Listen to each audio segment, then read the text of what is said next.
Okay, it says that we're recording. So welcome everybody to the show that has no name. I am Panyo Basa, and this is my honored guest, Stevens. And he's been on the show before, um, sort of identified as a liminal person who has had many liminal experiences. And it's my understanding that you even had at least one like abduction experience that you would not define in like the orthodox way that most people would define their own abduction experience. And we're going to talk about UFOs, including abduction experiences. And probably most of you that watch my show would sort of identify the UFOs with like my friend Brian Rue, who has I think some significantly differing perspectives on UFOs than Stevens and I do. So maybe in the future we can invite Brian in a group Yeah, discussion. that would be great. Yeah, That would be interesting. could get a little heated at times because I mean he's definitely got his opinions fairly well worked out. But I yeah, like them. It's interesting to listen to. yeah, he's a sincere guy too. So I mean there's that also. Regardless of some of his views, he is pretty much of a down to earth fellow, which is good. So we're going to discuss the UFO phenomena, and you've got a number of explanations, or Yeah, hypothetical yeah. or theoretical explanations. And first, I guess you should mention your abduction experience, just as kind of like the grabber, the beginning of the video. Yeah, well, I would define what I've talked about before as these kind of abduction experiences, at least in the context of what I'm talking about, is more related to the occult or the sleep phenomenon, which is what I call it, related to either sleep paralysis or some sort of altered state of consciousness. Could potentially have to do, in some cases, maybe with meditation or the ingestion of various substances or astral projection, um, just altered states that can occur when one is entering into sleep in particular. And I've had these experiences since I was a child. I think most scientists have discussed these things in the context of sleep paralysis that study them, but you can also look at them in the context of anthropology. And I don't really know exactly what they are, because they seem so sort of irreducibly and singularly real that Yeah, it's although difficult. Once you have the experience, it becomes difficult to label it simply as sleep paralysis. I still do. I mean, I still call it sleep paralysis. I want it to be sleep paralysis because it's so terrifying. yeah, Um, that's, I mean, to some degree, the paralysis becomes part of the phenomenon itself. Like, I mean, it's just natural when you dream that you have a kind of paralysis just to keep you from acting out the dreams and prevent you from yeah, sleepwalking and talking out loud in your sleep, which is not a perfect preventative. But one of the most common nightmares probably gave rise to the ancient Greek or Roman idea of the succubus or the incubus, where the old you hag. being over the top of you, holding you down, and you can't move. Hmm. And my father had that sort of dream before, and it's like cases of hauntings. You watch ghost shows or something. There's sometimes they'll have this same sort of experience where they wake up in the middle of the night with this dark being, just sort of like a spirit being, just sort of angry and holding them down, and they can't move, and it's this terrifying experience. But a skeptic, could just, or a materialist, I should say, could just say, well, that's just a kind of nightmare, like a common sort of nightmare that many people have. Yes, and obviously it differs from a nightmare in the respect that you are completely awake and lucid when it occurs, and you are in your room, and then generally there will be a feeling of very heavy vibration, this kind of oppression that enters into the room, and the vibration increases. It gets very, very uncomfortable. And I think the vibration also can be related to astral projection. Some people have said that if you can tolerate it long enough, or if you can do certain things to roll out of the body, then you can get outside of the body. I've had some experiences with that, but it's a different topic. But I have some intuition that these are related in some way, and I'm not exactly sure. And I thought even that there is like almost this system, which is when one gets out of body, it's like it's triggering something. It's like kind of like an alert, right? Where it's like the Eye of Sauron is then kind of on you immediately. You know, it's just like, zoop, and then these beings are attracted because you've lit up this astral realm or something like that. You know, You or know, just sort of a liminal space that's, you know, you're allowing other possibilities in through the gaps or the weak right? point. But it's like you get the feeling that you're not supposed to be there and that this isn't supposed to be happening, right? Something has gone wrong, which has pulled you out of the body, and the first reaction is to immediately jump back into it. And these creatures then are attracted through that, and its vibration rises as they get closer. And I talked in the last video or the last two videos about some experiences that I had. I won't get too into it, but you know, these creatures, they really resembled the types of supernatural creatures and aliens that are commonly portrayed in the media. And you could say, well, that could just be because I've watched too much TV, too many horror movies, and things of that nature. But it's amazing how accurately they resemble the abduction experiences. But obviously, I knew when they were happening that, you know, aliens are not, you know, coming through my wall while my parents are sleeping in the other room and, like, you know, pulling me out of the out into this spacecraft and all of this type of stuff. Well, You know, most people do believe it. You know, like the yeah, Lee Schreiber kind of thing, they actually literally believe that they got levitated out of their bed and through the wall or whatever and out to some spaceship that was parked yeah. out in a field, you know, a quarter mile away, and other I people could there. And see if you didn't have any kind of scientific, for example, frame of reference to explain it, you really would think that this was an occult phenomenon. I mean, I still think that it is occult in some way, because I don't believe that we can really explain it with the current knowledge of science and what's going on.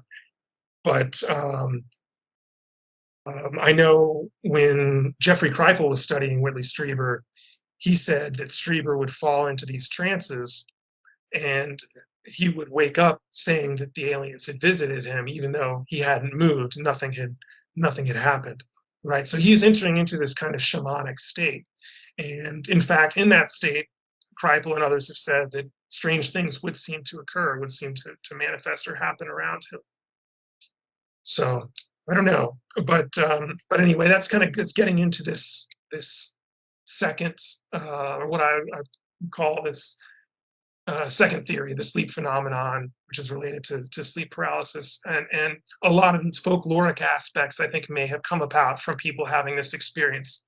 The idea of the craze, I think, can be related in some way to ancestors, to dead children, to stocks and fetches, as talked about by this guy Cutchin. This is the idea of the changeling.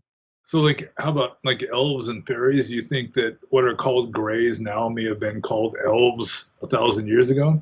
I'm thoroughly convinced that what we're dealing with is heavily related to the fairy phenomenon, and that really these things may have sort of changed their shape or their form in the common mind, because technology for us is the most readily real and apprehendable genre that we have to project onto these creatures.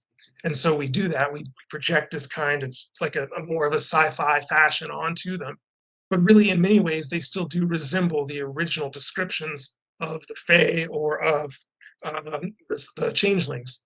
The Greys, as Cutchin talks about in a number of his books, he says that these creatures, um, they are very much like the small sort of gray, almost like children that have had the life drained out of them. They have elongated heads, large eyes, and these are the types of things that women would allegedly have their children replaced with in some cases when the child was taken. The child would become a changeling because the spirits chose to take the child, and then thereafter they would evolve into this kind of almost like wizened, uh, twisted, gray, bloated kind of creature. And that was the changeling, or also called a stalk or a fetch.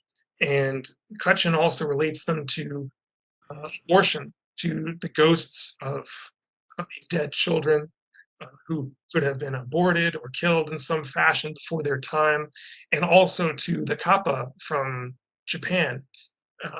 These were children that in certain times of famine, for example, would have their heads caved in, hit with a rock, and they would be thrown into these bodies of water where they would then sort of dwell as spirits around these areas. And they're still depicted sometimes as having like cone-shaped heads, and it's theorized that that has to do with the concussion, symbolically of the killing of the child with the rock. Um, and then, so we have these ancestral spirits which are haunting us. I've also thought of the gray in the context of an earlier mammalian atavism, or an earlier psychological atavistic state of evolution, which is in some way still with us in the unconscious mind, but that it could represent the sort of mammalian brain, whatever is the part of the brain before the cerebral cortex, this deeper area of the brain. And because it is kind of like mammalian in nature, right? If you look at the earlier stages of a child's life, or when it is in the womb, it begins to resemble this gray fetal-like entity. And so I thought, that's interesting. And if you look at the reptilian entities that are commonly described, that could also be related to an earlier atavistic state, the brainstem or the cerebellum, the sort of most primitive primordial states. And this is why these creatures are often discussed as being psychopathic in nature, perhaps because they are from the reptilian brain. They have no conscience. They're just illustrative of the survival functions in man. So maybe in some way where the human brain, or the cerebrum, is sort of like communicating with these earlier sort of atavistic parts. So can you describe the actual event that most people would consider to be an abduction, but you did not? Sure. Well, the first ones that I remember were as a child, where I would be falling into sleep. I would have these vibrations occur, or I would wake up paralyzed. And then there would be the approach of the alien, of the other, right? And it's the feeling that there is a portal opening, and the vibration feeling grows stronger. It feels like something is coming, and it's a feeling of imminence. And it's an incredibly terrifying feeling. And then suddenly the vibration will stop, and the thing will be in the room with you.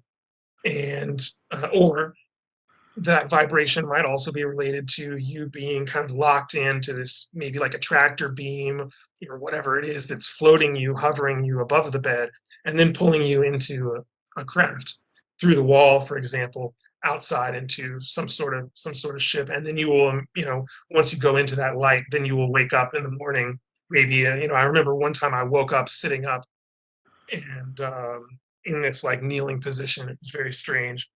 But then the later experiences, which actually became progressively more terrifying, the earlier experiences were bad enough when I was like 5, 6 years old, the first ones that I remember, where I would have also sort of like mythological sort of monsters or creatures that would sort of manifest themselves in the room. I remember 2 men standing in my room observing me, pointing and laughing, and one of them was sort of very vampiric looking, and was clearly a vampire, I guess. Basically, looks stereotypically like like Bela Lugosi or something like that. And and I would scream. I would scream in my sleep, or try to scream. Sometimes you're not able to. But my parents would always come into the room, and they would get very upset with me. And then later on, when it's kept happening, there were times where it would cease for a while, and then I remember in my adolescence, it began happening again very strongly.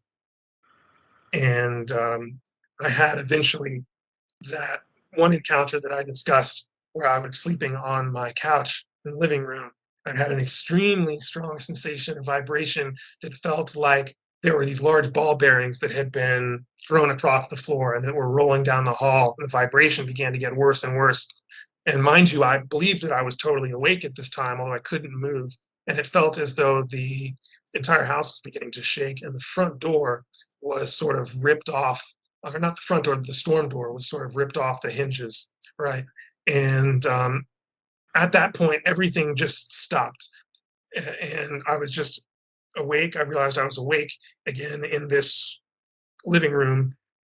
Everything was fairly dark, just as I had left it, except this incredible feeling of terror washed over me as I realized I couldn't move, and this reptilian creature was standing in the doorway that separated the living room and the kitchen. And it was such a terrifying experience because it was so incredibly vivid. He was, I feel that it was a he, right, because of this sort of vibration of just power and malevolence that this creature exuded to me. It was naked, didn't see any reproductive parts.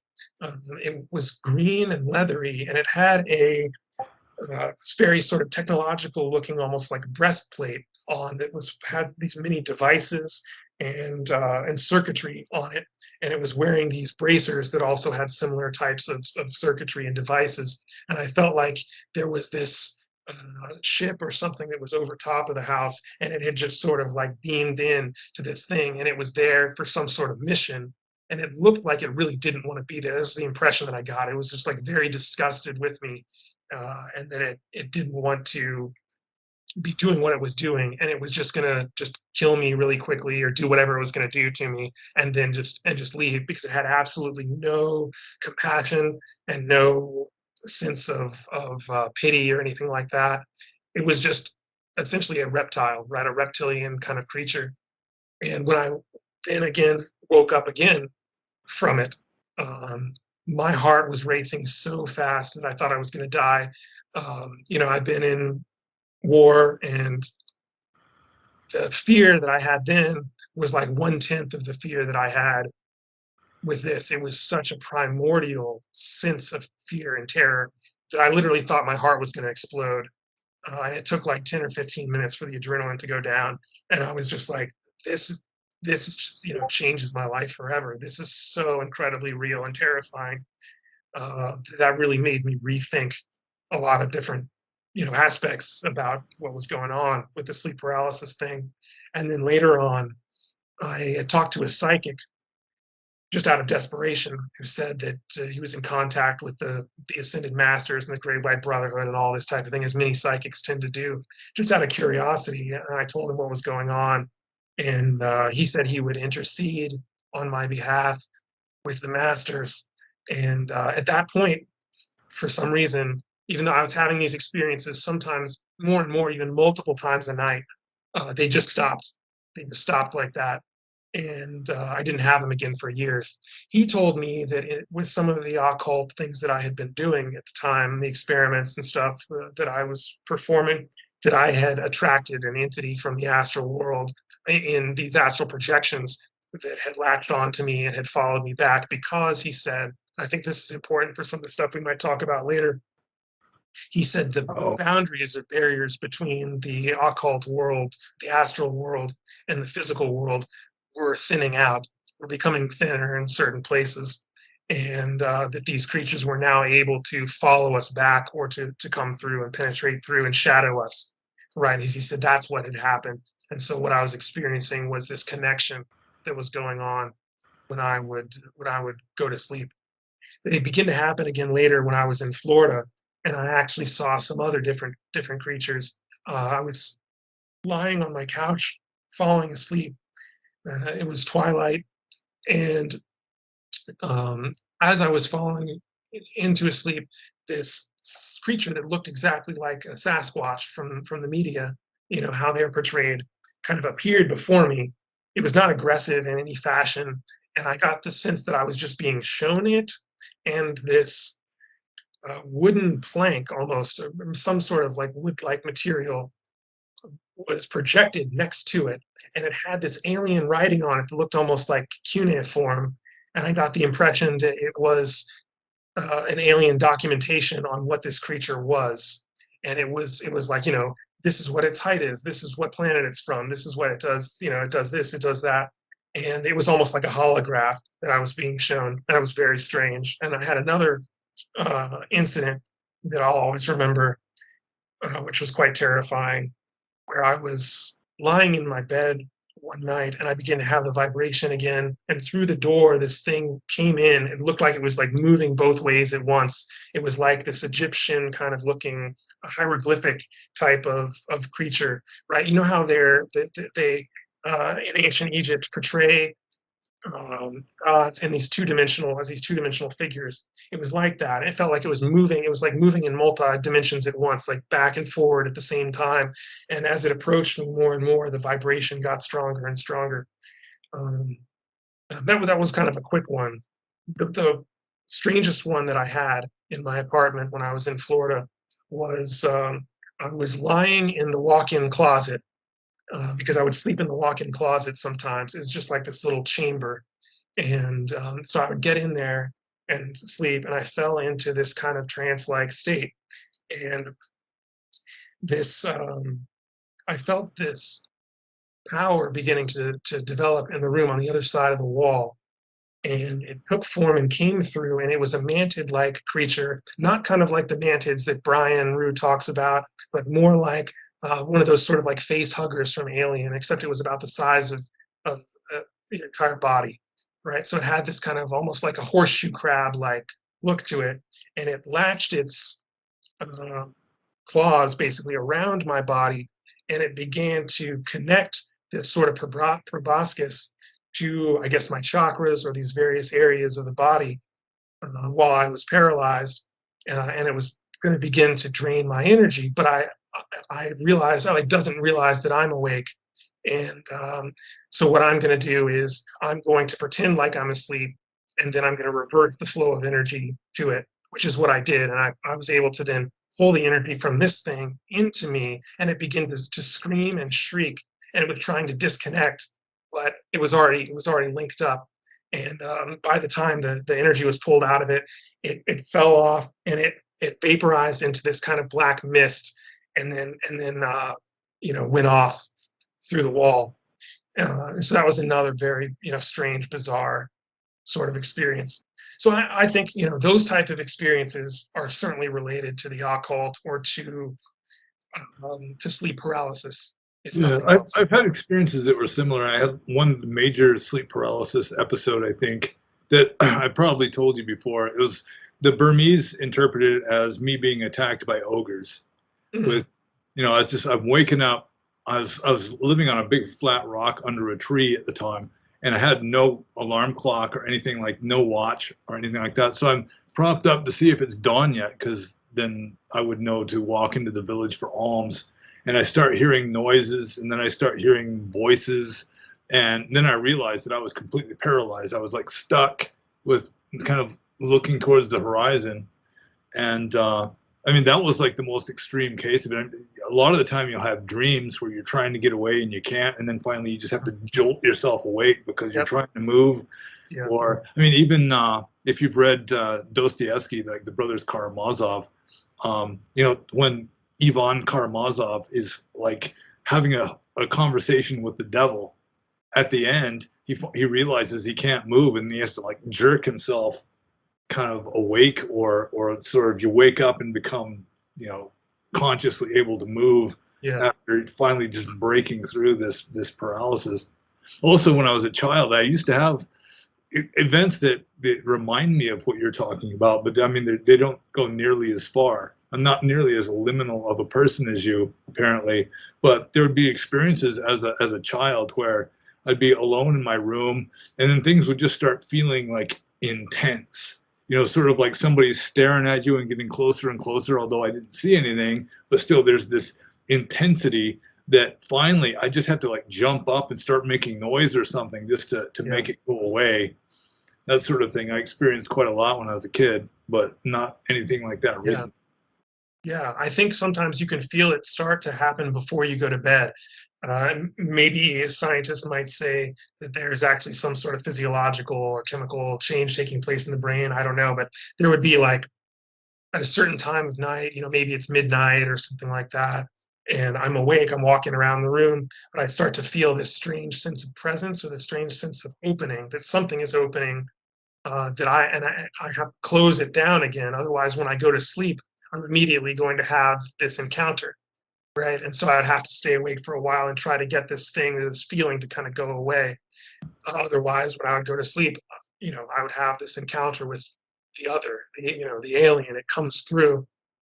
So I don't know what that is, but I think we can relate it to, and maybe this is a good transition, the what I call the first or sort of most likely explanation for UFO encounters, abductions, aliens, and so on, which is this anthropological thesis, which is put forth by George P. Hansen in The Trickster and the Paranormal, which you've talked about so eloquently previously, and related to the theories of Victor Turner and Van Gennep, the rites of passage, and liminality.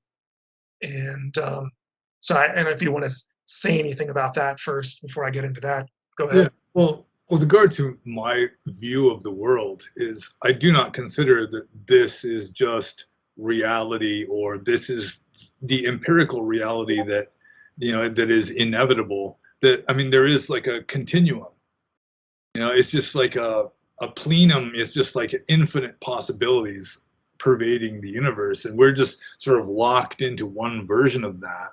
But other beings are not necessarily locked in. I mean, for the most part, other beings are locked into their own version of reality. You can have supposedly, ghosts that can't see us any more than we can see them, even though they may be occupying the same physical space from our standards.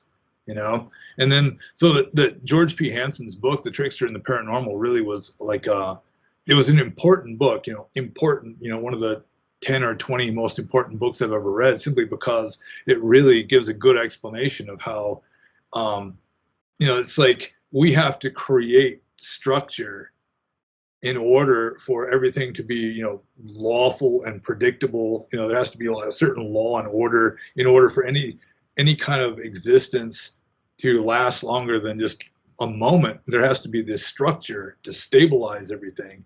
And nowadays, our belief is that laws of physics or laws of nature are stabilizing everything. But those laws of nature are to some degree psychologically reinforced. So our belief in those laws helps to keep them, solid. And if you're sick, or if you've got some kind of abnormality in your thinking, you're not just a normie, then, I mean, in a way, you're kind of opening the door for all this other possible stuff to start happening.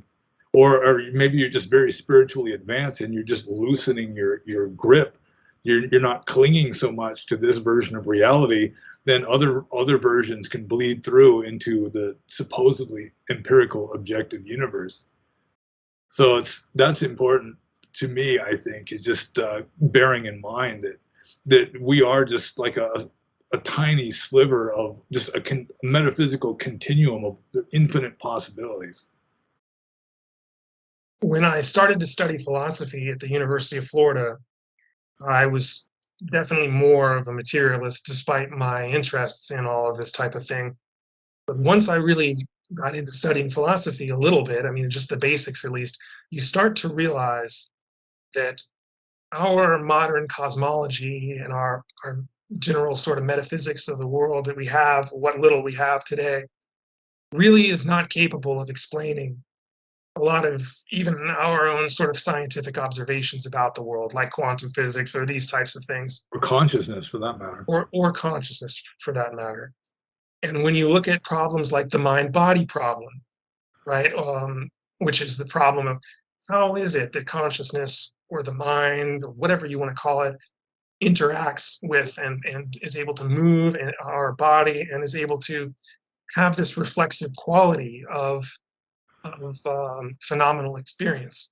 How does that occur? Well, Descartes said there's this thing called mind, and it sort of comes in, and there's this little tiny point called the pineal gland, which is a whole other thing, that's involved in this occult milieu, and it's controlling and moving the body through that. The mechanism of that, of course, is never explained. We just the curtain there basically to hide that, and then say this is what you can study and this is what you can't. There's an interesting philosopher, this guy Giorgiani, who has said that what's going on there is, well, the Catholic Church wanted to preserve its sort of like temporal power, so it put this curtain there which prevented spiritual authority from being studied, right? It's preventing the realms of science from getting into the realms of the occult, and then finding out that maybe we actually can delineate these things in some sort of, empirical fashion, which then would remove the kind of mysticism that gave the Catholic Church its power, its divine mandate, if you will. Yeah. In Theravada Buddhism, they've got Abhidhamma, which is supposedly their theory of everything. And, they declare that mind and matter are just qualitatively absolutely different from each other. But they really can't begin to explain, again, the mind-body problem, how it is that mind influences matter. Yeah, how do they interact?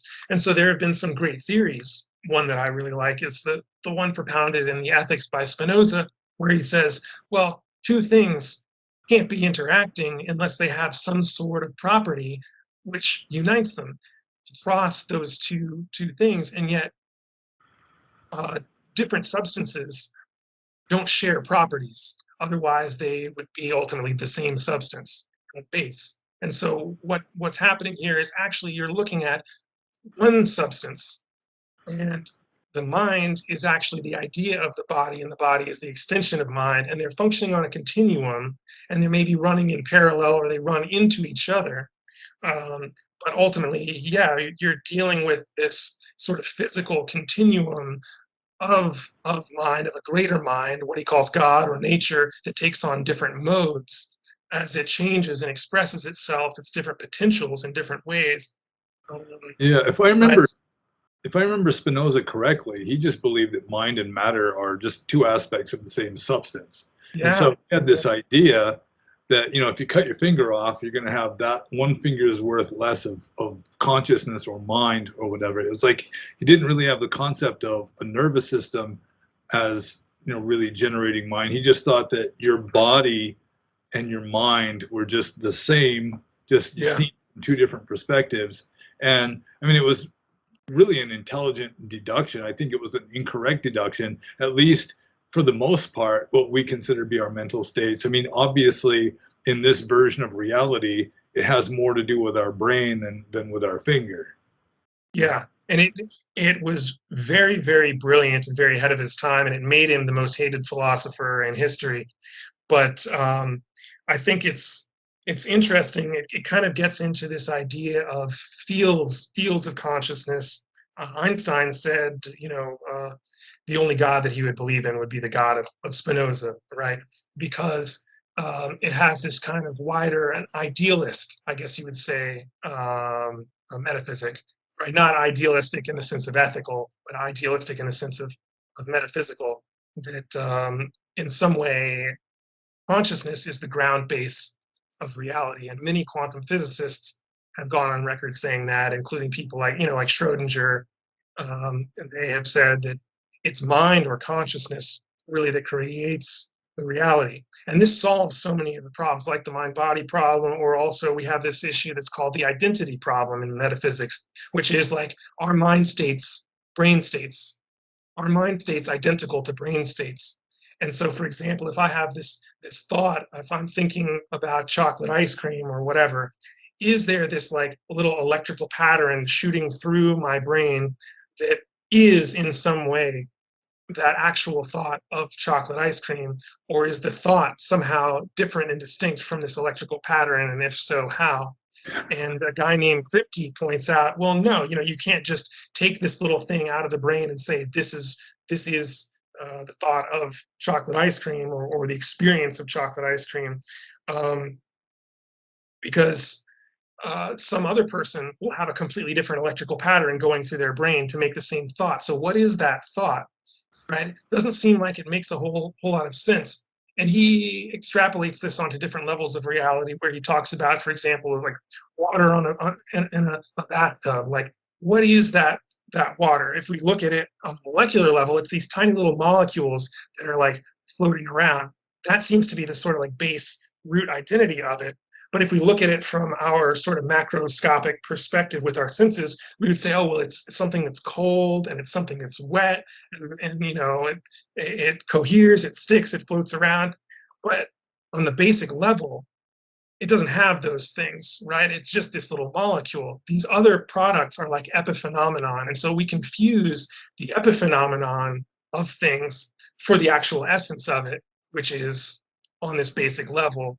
And it's ultimately mind, right? I guess, which is Yeah, creating these I would things. agree that consciousness is like the substance of, you know, our universe. And Yeah, that, I mean, it's, you know, I wear it out. I talk about it all the time, but it's like the uncarved block. Like the Tao Te Ching refers to the Tao as the nameless uncarved block.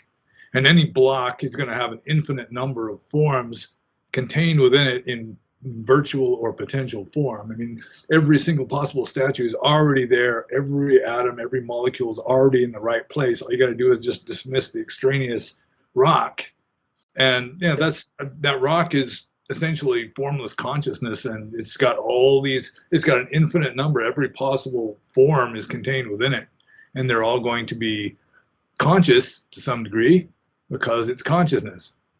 yeah. And so people watching us now, I'm sure, are saying, well, what the heck are these guys talking about? What does this have to do with UFOs, right? And Yeah. so to answer that question, because it actually does, right? It does. This is the core sort of the anthropological thesis, I think, is the idea that it is mind which solves this observer problem in quantum physics, where the mind is creating the measurement, and it's the measurement that collapses the superposition that manifests the phenomenon. And so, depending on what your mind state is, sorry, go ahead. Oh yeah, I'm just trying to remember. It's collapsing The superposition is state. the wave function. Yeah. Okay. It's you can think of it as a cloud of possibility, Yeah. or you know, in two dimensions, they use this idea of a wave, Yeah. which basically it's an integral of which documents the possibility that a particle is going to be in a particular place. It's going to Yeah. show up in a particular place when the mind, brain, or consciousness or whatever measures it. And, Yeah. and obviously, For example, electron doesn't go from point A to point B just one route. It goes every possible route, but then it's like our conscious mind would collapse it down to just one of the most statistically likely possibilities. But all the other ones are equally real. yes. Now, there have been, in fairness, other attempts to explain what is collapsing it, but doesn't seem like there is really any unanimous great solution. So the von Neumann-Wigner interpretation of quantum physics is the consciousness collapses the superposition theory. And because there's this measurement problem, which is, why is it that it seems to take a form when it's measured, and what determines which point it manifests at, which point where we see the electron at? What is that?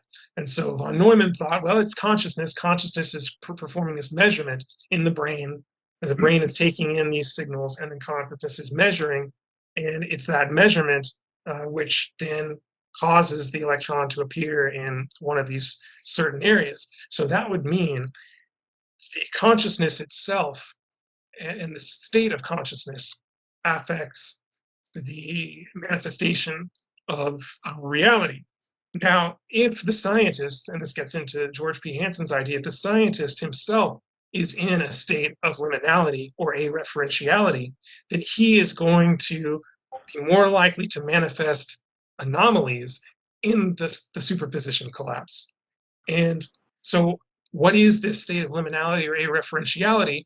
Well, normatively, anthropologically, from our so all of our social constructs, the world of society that we live in, our religious ideas, our cosmology, these things create an internally pointing, internally consistent system of reference which point inward to each other. But when we enter into a state of liminality or areferentiality, something in that system begins to fray or open up, because now there are some externally pointing signs or signals being acknowledged, which point to the outside, to the other, whatever that may be. And so if we are in that state of liminality, then where there is this possibility of opening for our referential system, we may then have our consciousness affected to where we are more likely to manifest an anomaly or an abnormality in this experiment that we're performing. Yeah. Right? Also, What is it on the other side of that? That's what Hansen calls the trickster. So we can get into that in a second. Go ahead. yeah. Well, also, Hansen touches upon something, and that doesn't really follow up on it, where he's talking about how something like meditation can result in liminality and like occult or supernatural or whatever phenomena because it is self-referential. It's like what Kurt Gödel with his theorem, points out that anything that's self-referential can become paradoxical. It's like the impossible can happen when you've got self-reference and self-consciousness in general. Human consciousness, barring people that are just so superficial that they don't really have self-consciousness or self-awareness. But I mean, it's just being self-conscious, with the mind, being recursive upon itself, examining itself, that in itself can produce liminality and just the impossible. This paradox can arise as a result of that. So it might be that there's some people who are more like introverted or self-referential. They just might be generators of like practically or randomness generators or chaos generators. And who was having these liminal experiences or these experiences with UFOs until very recently? People on the margins, people who were marginal with respect to culture, who were shamans, who are always liminal and living on the outside of culture in many ways, people who are in states of abject poverty in the countryside, people who are in liminal locations or locations that are unmapped or untrodden, generally by humanity. Those were the people that were having these UFO experiences. It generally was not a sort of like a cookie cutter, let's say, a banker living in New York City in Manhattan or something like that. That generally was not the case. Although more recently, and this is fascinating, is that now UFOs are becoming a common topic. And we have many people who are integrated, in mainstream positions in society more and more having these experiences. And the question is why? Well, because the society itself is beginning to de-thread, and the institutions of the Piscean age, we could say, are beginning now to atomize and evaporate, creating this incredible situation of anomie, anxiety, and fear, a situation of psychological atomization in all of us, which is now causing this liminality to begin to reach or touch the mainstream, which is what Terence McKenna talked about happening in his novelty theory, which was the idea that there is this property of novelty, which is growing greater and greater as we approach. And he originally thought it was going to be like 2012 because he wanted to link it up with the Mayan calendar, and he reverse engineered. He came up with this function that he derived by studying the Tao Te Ching that he thought was going to be this sort of like function which, when it's plotted on a graph, would illustrate novelty as a quality over time throughout history.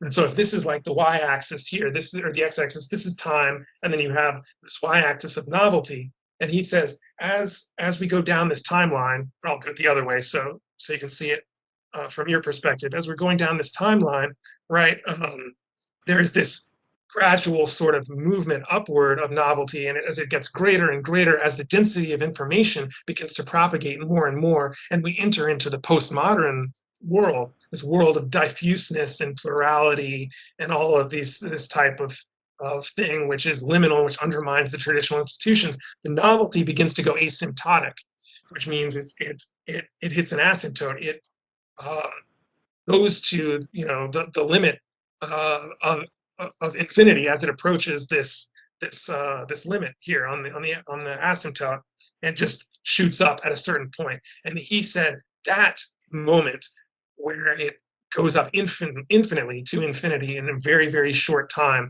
is the encounter with the alien, right? Is the breakthrough of the alien into our world, which will solve society completely and unite everything into this sort of like, or disclose the nature of mind as this singular being. He also linked it to potentially AI becoming sentient, in which he said it will be like Bodhisattva 2.0, where you boot this thing up and then it goes from nothingness to this sort of like infinite knowledge instantaneously, where it will tell us, we can ask it questions like, what is the meaning of life, or how do we solve the mind body problem or the quantum gravity problem or whatever, any of these kind of problems. It used to make light brown plain M&Ms, but not light brown peanut M&Ms.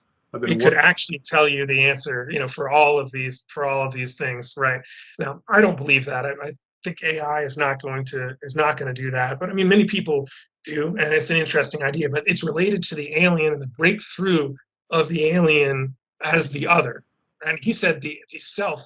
The most important insight that I got in my philosophical journey was that the self is the other, right? And Jung calls the UFO this sort of mandala, this holistic, sort of seamless and perfect expression of the archetype of the self, which surfaces or which gives us signals when it's beginning to sort of come through in this mass psyche. And he writes the essay Wotan, where he talks about this sort of generalized uprising of Schlutzans in the Germanic people before World War II, right? Is this sort of encounter with the self, which is presaged by this mass madness or insanity because of the disillusion of all of the reference and the social structures which are inward facing by this paradoxical structure, or this paradoxical anti-structure, or whatever, of liminality, which is then surfacing from the self itself, which is inherently paradoxical. Yeah, what you were saying a few minutes ago reminded me of Rene Guénon with his the reign of quantity over quality, and he had this theory that, I mean, in modern times where we're so spiritually bankrupt and blind that we've pretty much just made like this shell around ourselves, and that as things start to unravel, the shell is going to start cracking, and then you're going to have more and more paranormal events are going to be getting right into the mainstream. And according to him, I mean, I don't really take him extremely seriously, but according to him, the cracks are going to start at the lower levels first. So it's going to be more of the crude, dark stuff is going to be seeping into the mainstream before any of the higher stuff gets in. Yeah, I think that's exactly right. And this is a very Lovecraftian idea. So I love this.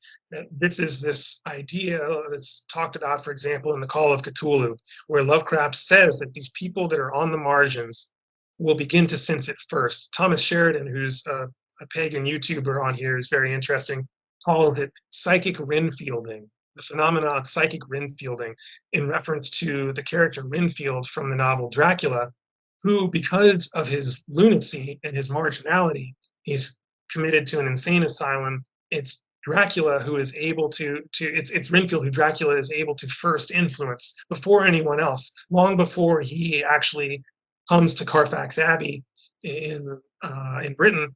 He is already sort of weaving his machinations in Renfield's mind all the way from Transylvania.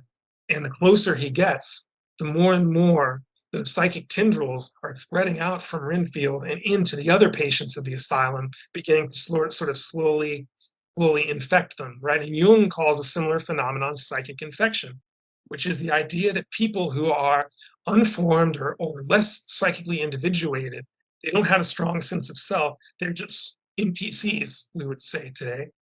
These are the people who have the cracks in the personality that will allow the abyss to rise up through. And this archetype of the self causes this tremendous inflation, hysteria, violence.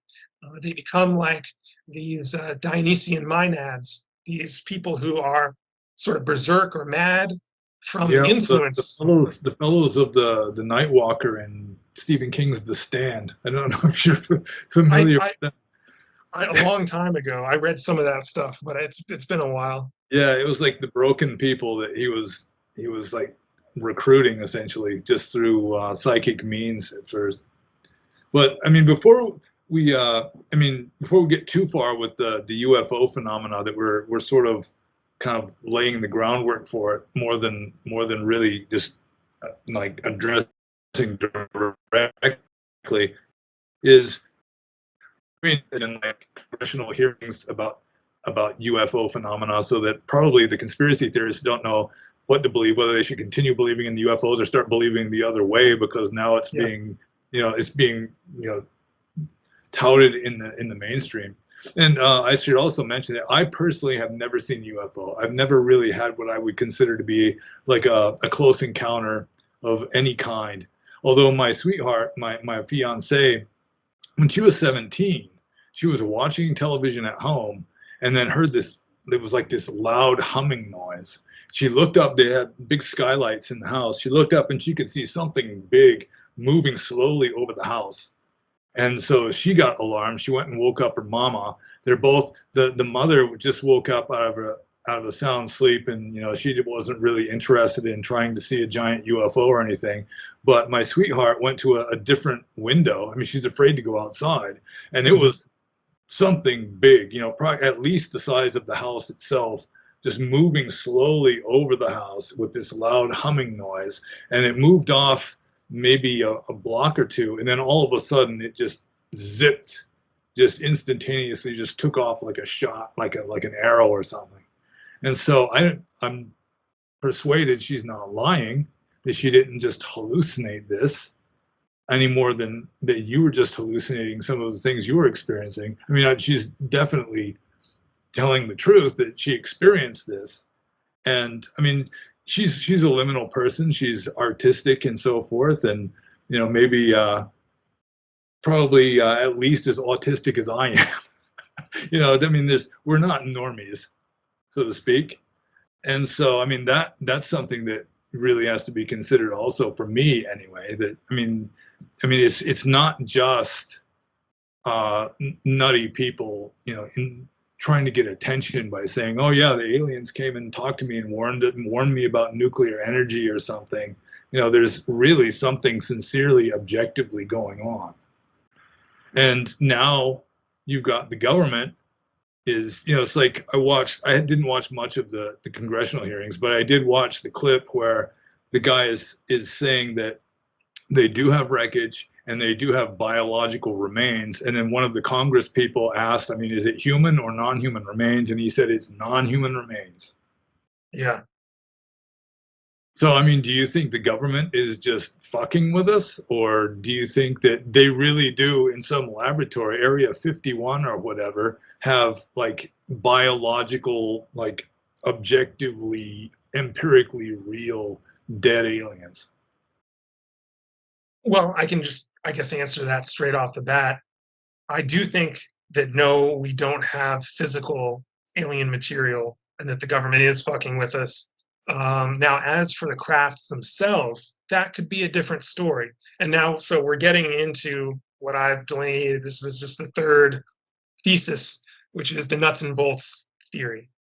Right Yeah. now, straight off the bat, again, I think it's unlikely that these crafts are of alien origin if they are truly physical nuts and bolts crafts and we're not just dealing with uh, certain psychic manifestations, let's say. Yeah, and of course you've got a lot of like new age type people, especially that are identifying the star system that they're coming from, and they've That's got right, yeah. them divided up into species. They got the whole taxonomic classification system, and it's the group and on this star's Arcturus or whatever. Yeah. They're controlling this sector of the galaxy, and Well, I think that gets into the fifth idea, right, which is psychological operations. And you have people like Stephen Greer and others who, although they seem very intelligent and reasonable people, I think are ultimately working for U.S. intelligence, right, or some sort of body who's intent on promulgating disinformation.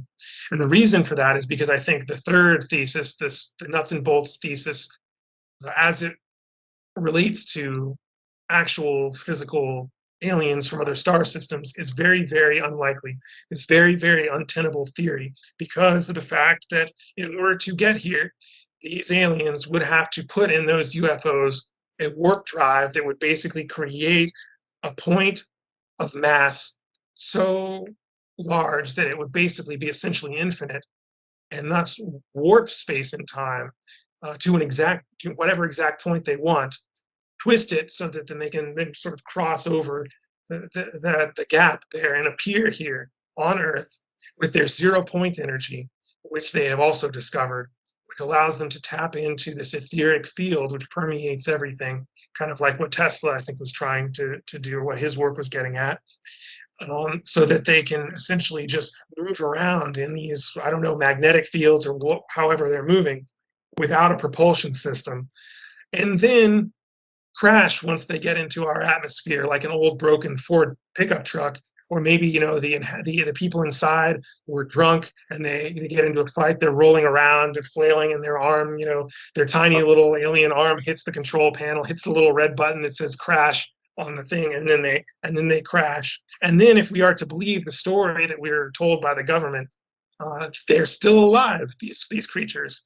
And the government picks them up on stretchers or whatever, and one of them lives for another year and is communicating mentally with the government officials and so on. And I just find it incredibly unlikely that you would be able to create this warp drive to get to the other side of the universe and faster than the speed of light, because the nearest star is so far away that even moving at the speed of light, you would never be able to get here. Or, I mean, you would, but you would be dead and your whole society would be long gone by the time you got back. It doesn't make a whole lot of sense to me. And furthermore, I don't believe that the US government would be able to re-engineer a warp drive that was so miniaturized that it fit inside one of these tiny little UFOs. We wouldn't even know what the hell the thing was.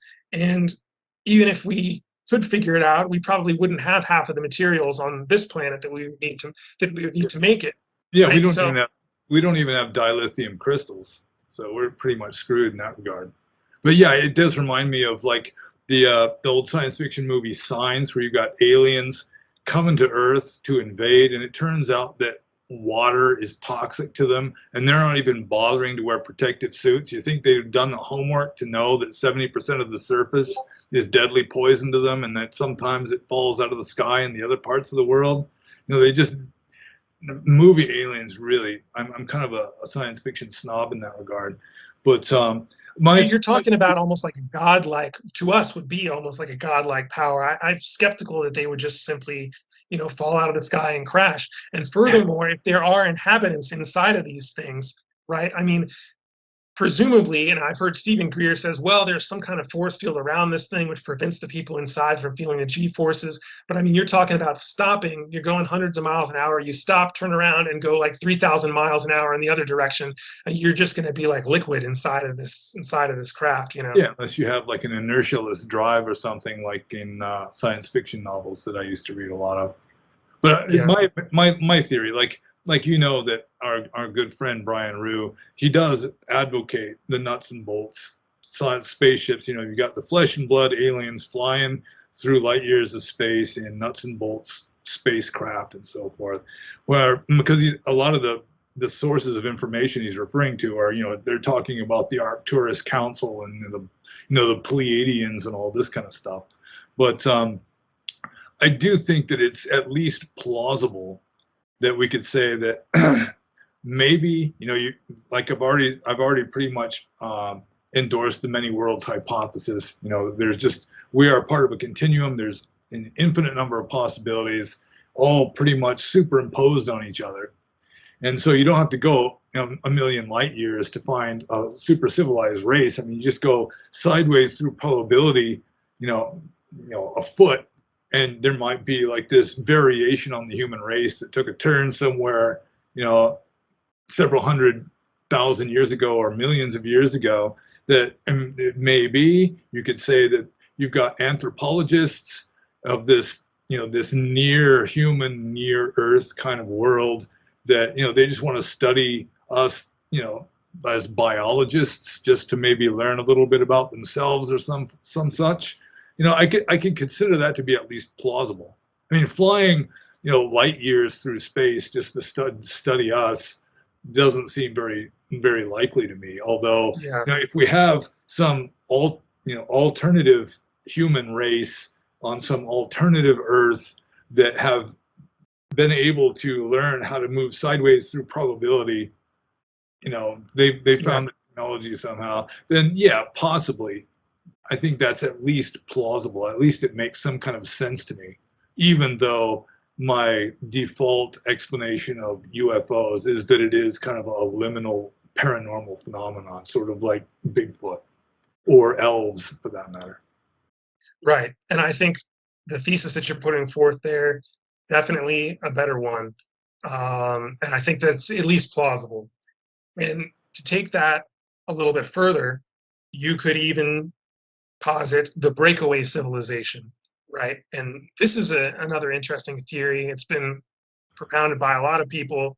Most recently, I think the most thoroughly documented by Giorgiani, who talks about this idea that at some point, I guess, before World War II, there was a group of people who discovered some of these sort of more esoteric ideas and technologies.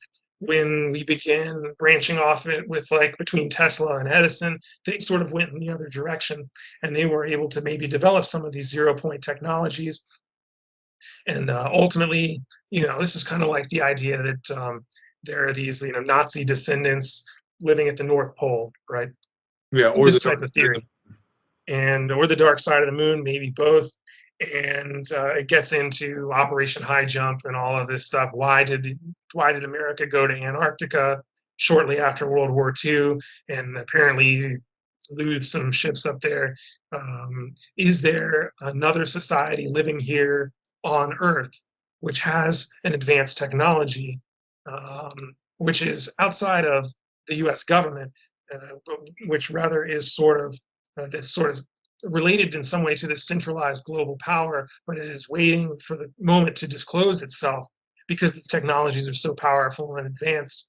Um, they want to ensure that they have complete control and hegemony over the planet.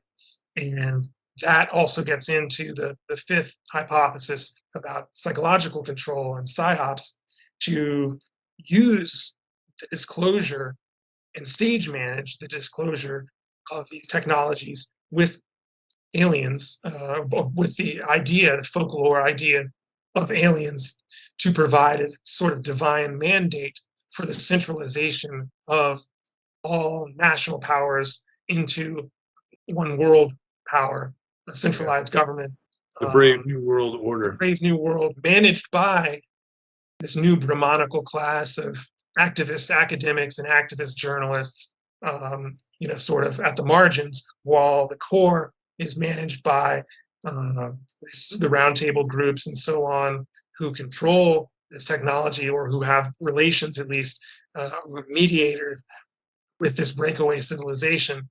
And they can use this idea of an alien invasion or a deal, perhaps, with a far superior society, intergalactic society, to introduce this technology as a kind of divine mandate, a deal that says, if we get to rule over you, if you do what we say, we will disclose to you some pieces and parts of our magical technology. We will allow you to integrate with our intergalactic confederation, which you have formerly sort of heretofore been sequestered away from because of your savagery, because of your nationalism and your predilection for war and tribalism and so on and so forth. But if you come together, then we'll give you this technology.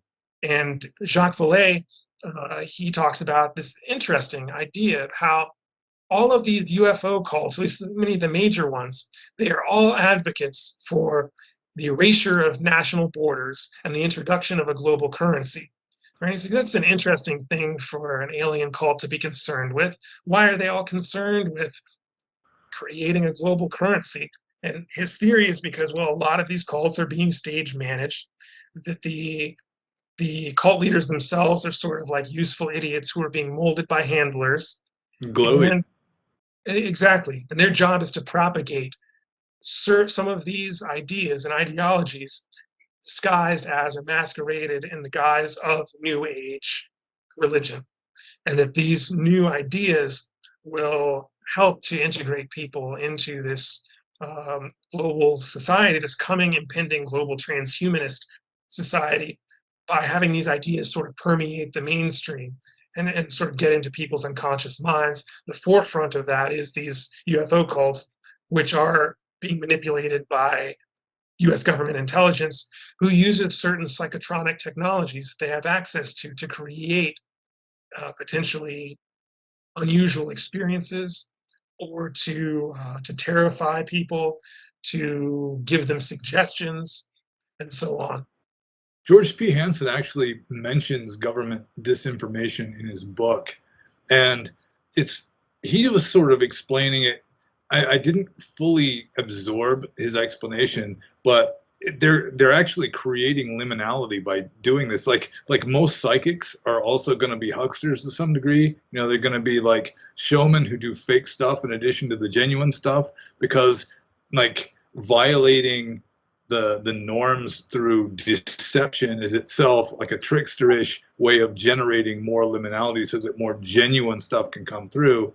But I remember he would mention that the US government is actually like sending out like fake whistleblowers to like reveal, yeah, oh yeah, I was in Area 51 and then we were doing this and that. And for some reason that I don't recall now, that this is like another sub theory of why the government would be sowing disinformation, that they were just doing it just to muddy the waters and just I mean, according to Hansen, none of it will ever be proved because liminal stuff almost by definition isn't following the rules. It isn't following the established rules of our version of reality.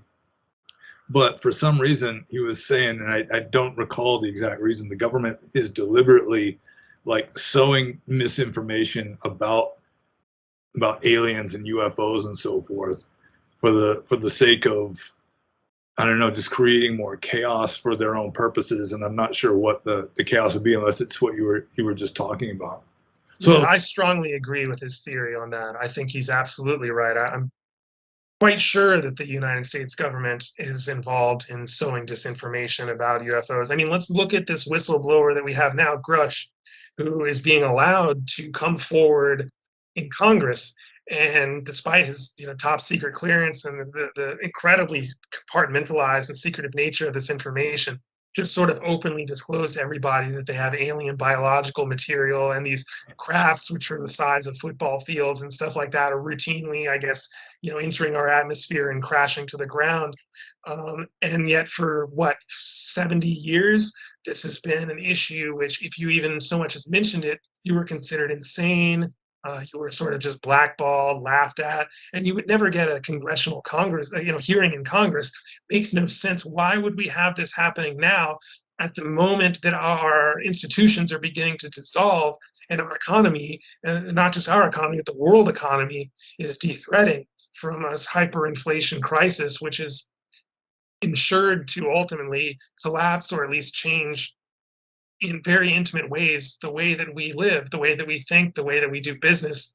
And all of this coinciding also with a number of interesting astrological configurations, and this change from the Piscean age into the age of Aquarius. And now we have this great reset, the idea of the great reset.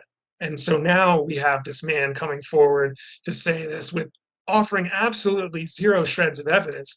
We're supposed to take his word for it. And then he has the two other people testifying with him, which just say, yeah, we saw a strange object in the sky while we were flying around, and this again is totally what we're used to. It's the exact type of evidence that we always see in the UFO community offered by the government, which is absolutely nothing. Or, we get some blurry photos or pictures of something, or we have this one lone guy who happens to be the only witness of these people taking these alien bodies out. Where are all these other people that saw this? And, why was this not talked about until now? I find it very, very coincidental. Right. yeah, So I think surely this thing is going to be stage managed, even if there is some truth to it. It's not going to just be disclosed freely. These people are involved in intelligence, And there's a reason and a purpose for why this is being disseminated now, whether it's a distraction or whether it is to promulgate globalist philosophies, which will help break down and disintegrate borders between individuals, tribes, families, nations, and so on, and reintegrate them solve et coagula style into this larger body, which is in and of itself kind of what Van Gennep and Turner talk about with liminality and the idea of this separation phase, mana bund, where people are in this faceless state where they're pulled out from the tribe, and they are then subject to spiritual possession, or to the whims of the cosmic other, the trickster. And we just had this period of facelessness and liminality as well through this viral scare and all of the prohibitions that were put around it as well. I wrote a paper on this, which I think is really interesting, about how closely all of this, whatever you want to call it, the viral prohibitions, I call them Levitical prohibitions, relate to the state of initiation and liminality in a tribe. And so you have this period of separation in which people are being prepared to be reintegrated into this larger, new reconstituted global body and this new world, a new way of thinking. So yeah, it's a long way of saying I think that definitely the U.S. government is involved in propagating these things, and then I think a lot of these whistleblowers are as well. So it's a total coincidence that the congressional hearings on UFOs happen right when all this scandal about the president and his son doing racketeering stuff in foreign countries and taking bribes and so forth. It's total coincidence, probably. Yeah, and doing whatever they're, snorting drugs in the White House and taking bribes from Ukraine or whatever. All these bomb there, I think they would have figured out who left it, but the cocaine, they didn't have the cameras turned on then. I mean, you're talking about the most secure building in the entire world. I'm pretty sure they have a good idea, right? But these things just disappear out of the news cycle, and we're told to forget about them. And people are already forgetting about what we just went through the past 3 years, as soon as they pull it out of the news cycle. So, yeah, people are very easily misled and easily manipulable and gullible. And I think that there is a reason for this. There aren't any coincidences when it comes to international affairs or when it comes to government intelligence and what they're putting forth in the media simultaneously, I might add. And you notice how every media outlet runs the same stories at the exact same time now. Yeah, a lot of time in the exact same words. Yeah. Yeah, it's incredible. Threat to our democracy. So who is it and or what is it that's doing that or controlling that? And well, people like Ike, have said this is this sort of like outer wall that guards this web. We're sort of on the very outside of this web looking in, and on the fringes of it, you have these media journalist activists who represent this managerial class that are now going to pontificate about moralisms and so on, and put forth, promulgate this philosophy of global integration to people. And then behind them are these backing groups and NGOs. And behind that, sort of towards the middle of the web, you have these roundtable groups that are sort of like the head managers of this new Brahmanical caste that is going to manage and delineate everything to this new integrated world. And then further in the center, you have the priests, the high priests, the technocratic priests, the people who are involved in the secret society networks, and the people who are involved at the highest levels of discussing things like quantum physics or the means of integrating the human brain into virtual reality and so on. Yeah, you'd have to have like the financiers and so forth towards the middle somewhere, I think. Yeah, they're in this. The Rothschilds, as Brian Rue would put it. But these are related to the governance of these roundtable groups and the funding of these NGOs. Yeah. And then and as you move in towards the center, Ike says, well, the center is the spider, right? And this is guarded by the secret society networks, who are at the cusp of the border between the seen and the unseen. And the unseen world is the alien, right? And some people would say at the center of the web is Satan or Prometheus or the archetype of the self. Yeah, yeah. Or, I can't remember the name of the.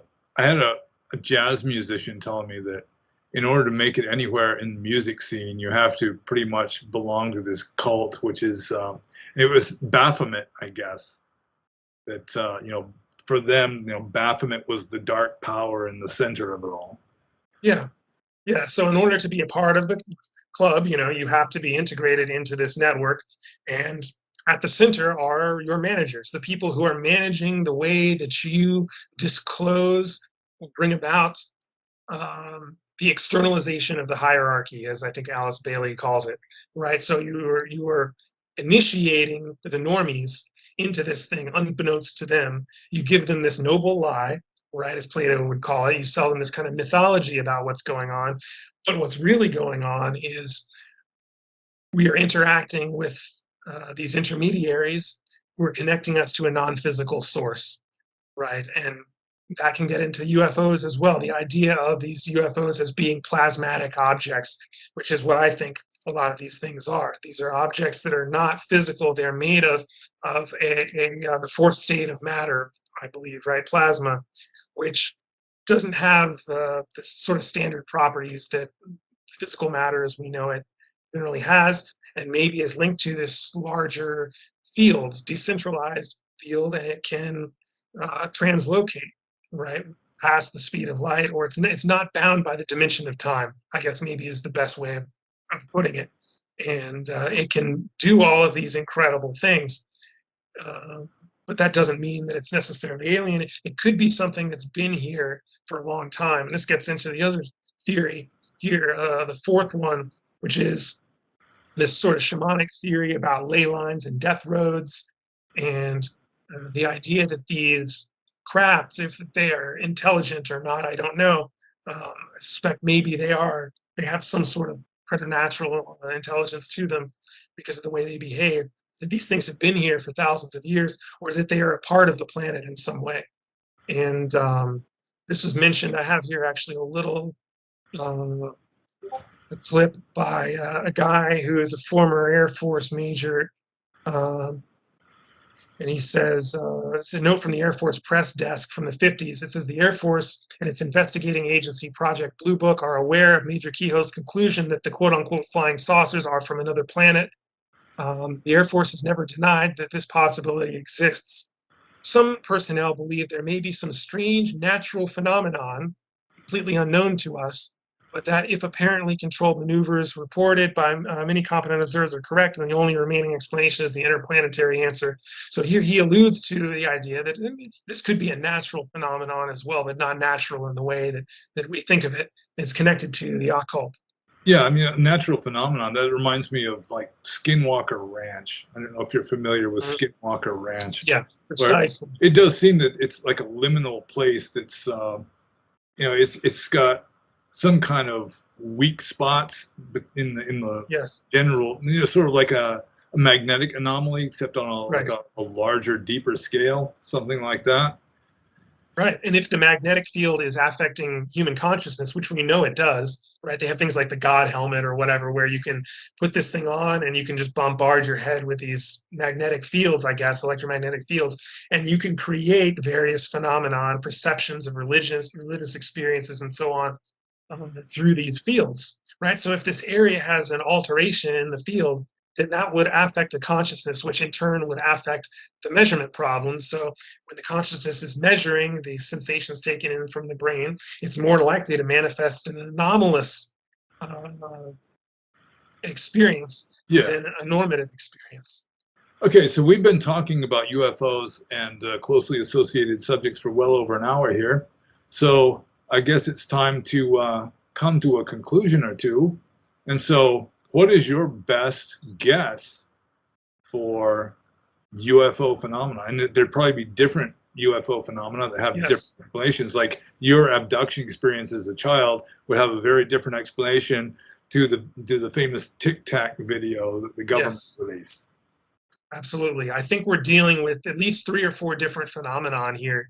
Maybe we could say if we were to delineate 3, we could say that we're dealing with, in part, a natural phenomenon, which is related to the occult in the sense that we don't really have a scientific explanation for how it works yet, but that this is related to also the ley lines, the death road, shamanism, and so on, through maybe the electromagnetic field, and that these are plasmatic forces.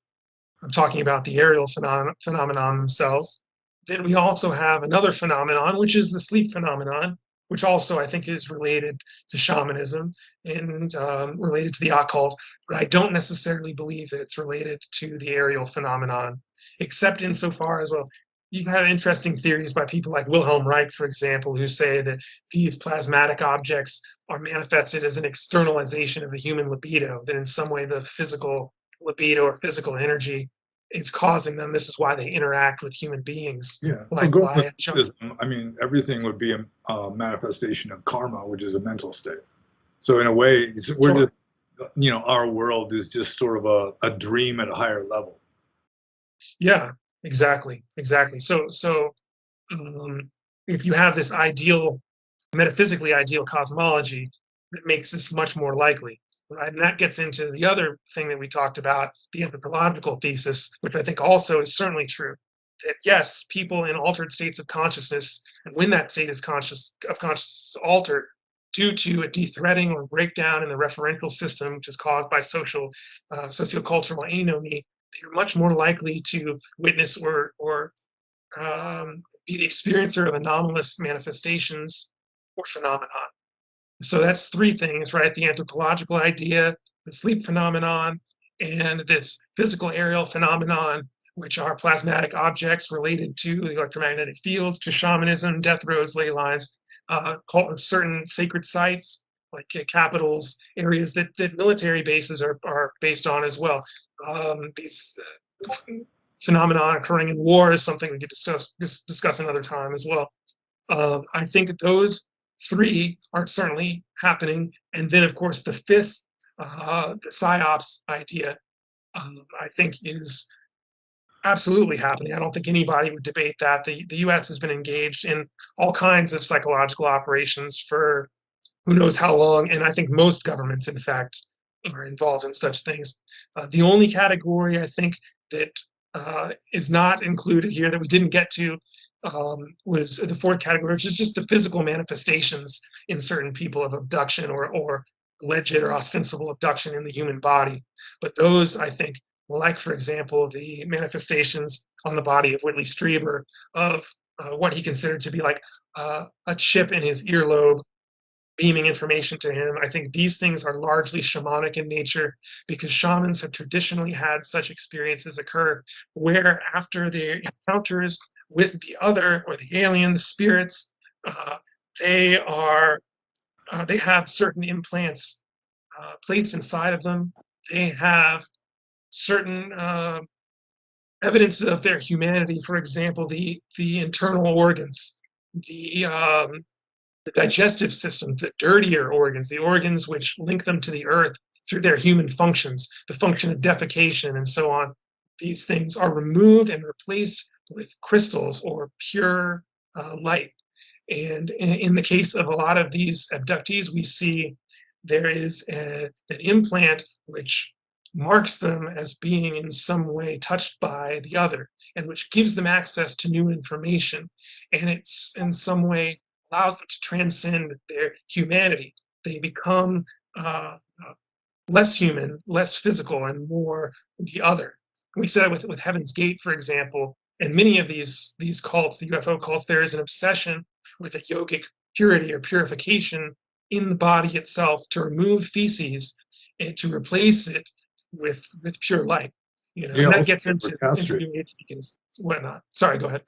I said also they were castrated. There, exactly. And it's interesting if you look at the mutilation, the cattle mutilation experiences, what is being removed there?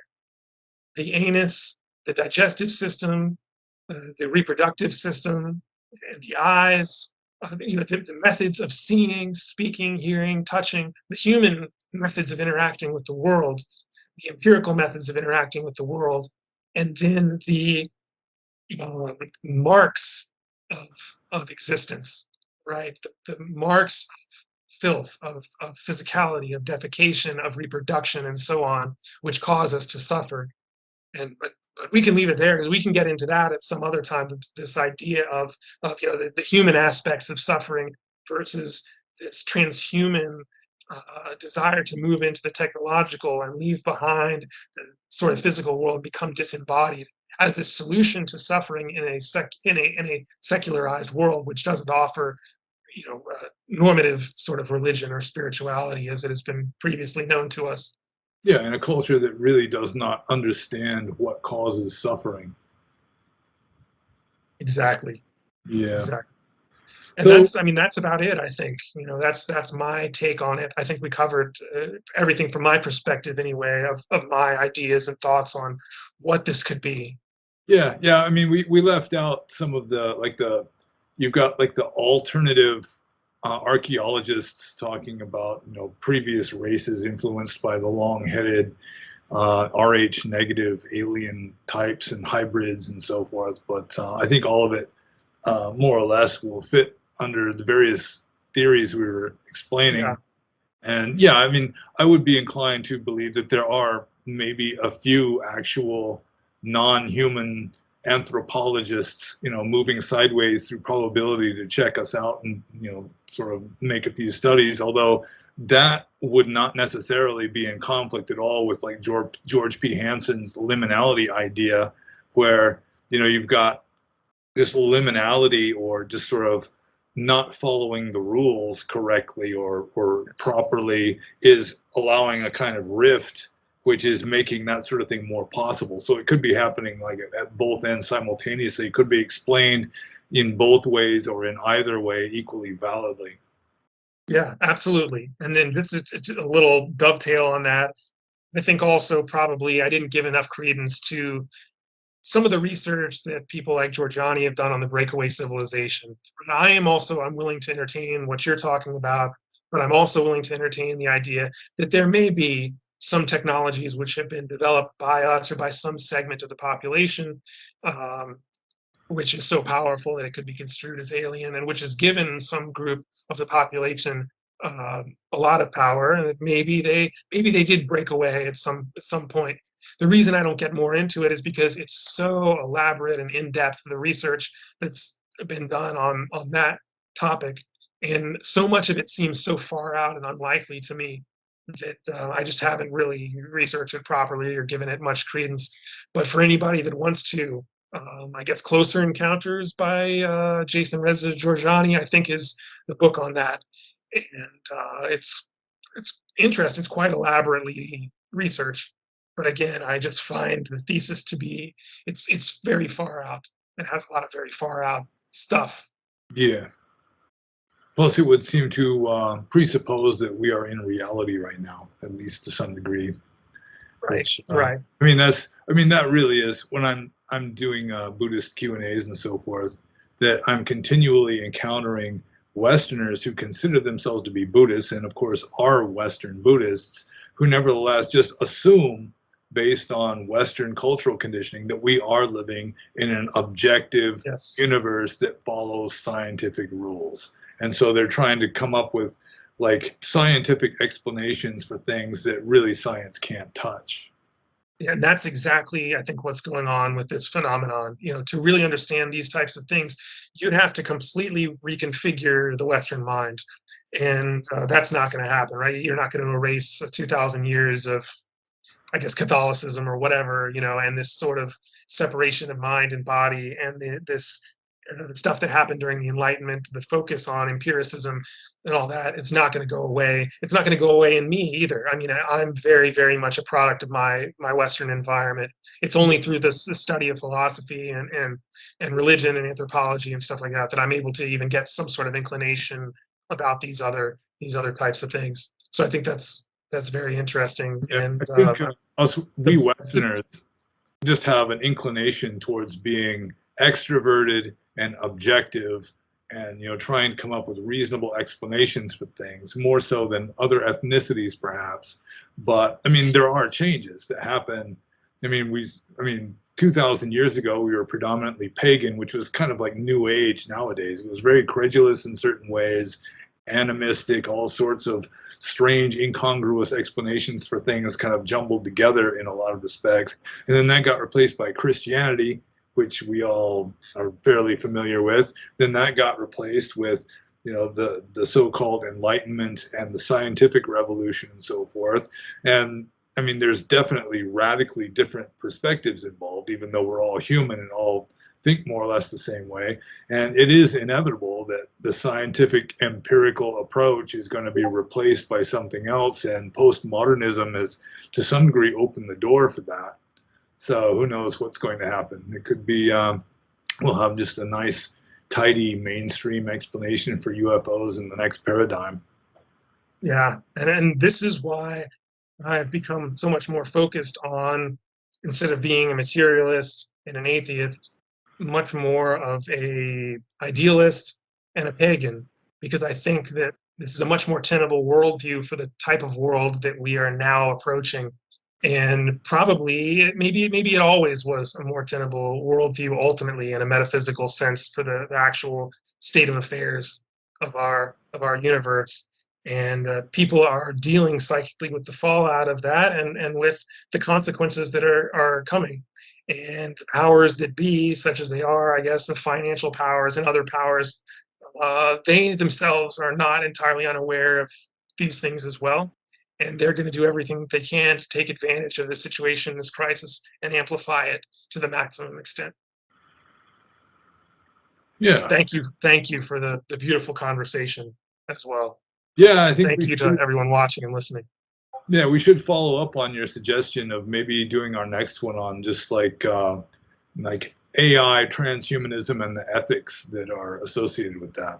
Absolutely. The desire to escape the three marks of existence through that which is most readily apparent to us, which is the phenomenal, the physical, and the technological. Yeah, the technological quick fix, if at all possible. Exactly. All right. So thank you. And sadhu, sadhu, sadhu. Yeah, well, thank you. And I'm sure we'll do this again, Absolutely. the gods willing. Absolutely. And I'm going to stop recording now. So everyone be happy.